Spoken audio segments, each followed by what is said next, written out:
Devil May Cry was my favorite franchise growing up.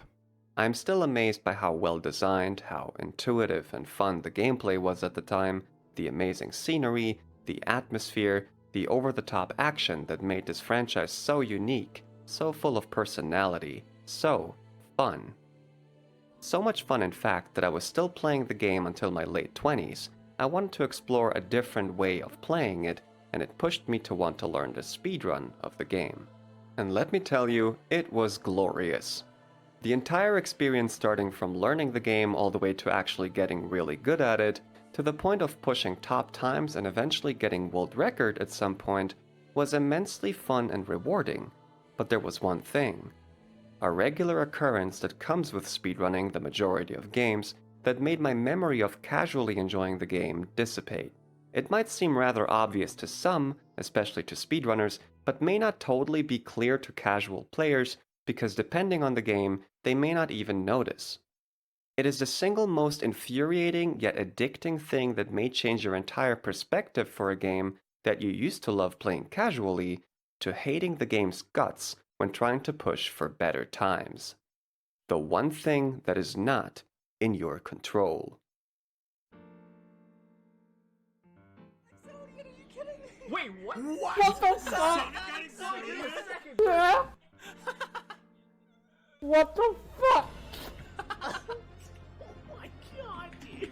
It's the reason why you always meet unique Pokemon, why items in Mario Kart are different each time you pick them up, and why sometimes DMC's cat boss Shadow decides to take his sweet time to finally die. In the case of Devil May Cry, there's a bunch of these types of occurrences. Phantoms sometimes will do a quick turn, making it impossible for you to attack his butt at the start of the fight to deal big damage. The marionettes in the basement of the first level literally have RNG health values, which means sometimes they die really fast and other times you're forced to hit the reset button, which ultimately makes the very beginning of the run its biggest reset point. And the more you reset the game, especially the earlier it occurs in the run, the more likely you are to getting annoyed by it.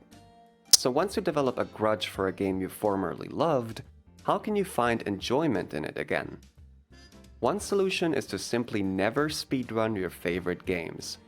I have found this to be a solid choice to make. In my opinion, this solution is effective, but obviously it is not always the best. Maybe your favorite game also has a very addictive and fun speedrun that you would love to get good at. So you have to make that experience for yourself by just giving it a shot. The second option is to simply accept that things like RNG is part of speedrunning, and not to let it get you mad. This is easier said than done in some cases, so that really depends on your personality and on the game you play. The third option, which had helped me a number of times, is to simply distance yourself from the game, and then come back to it much later, but this time actually trying to play it casually. Ideally, you would have forgotten the speedrun strats anyway after a while. As long as you find the experience enjoyable, try to play the game the way you did when you were first having fun with it. Maybe 100% the game if you haven't done so already. Unlock all the costumes, the secrets, you get the point. And if you're not enjoying the playthrough this time around, then maybe it's time to accept that your interest may have shifted to different types of games. It's natural for that to happen. Sometimes you have a fond memory of a band that you listened to, or a movie that you really liked and haven't seen for a long time.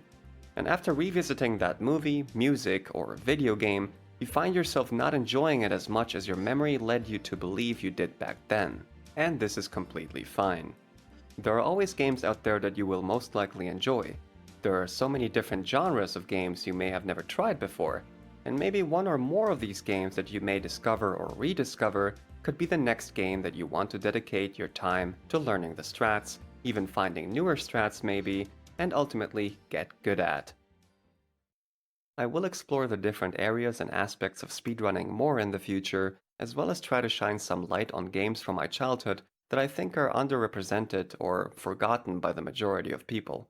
So this being my first YouTube video surrounding this type of content, I plan to make an effort to provide you with gaming-oriented videos in the future, and I hope you're along for the ride as I strive to get better at making these. Feel free to subscribe and also follow me on Twitch if you're interested in speedruns. Thanks for watching.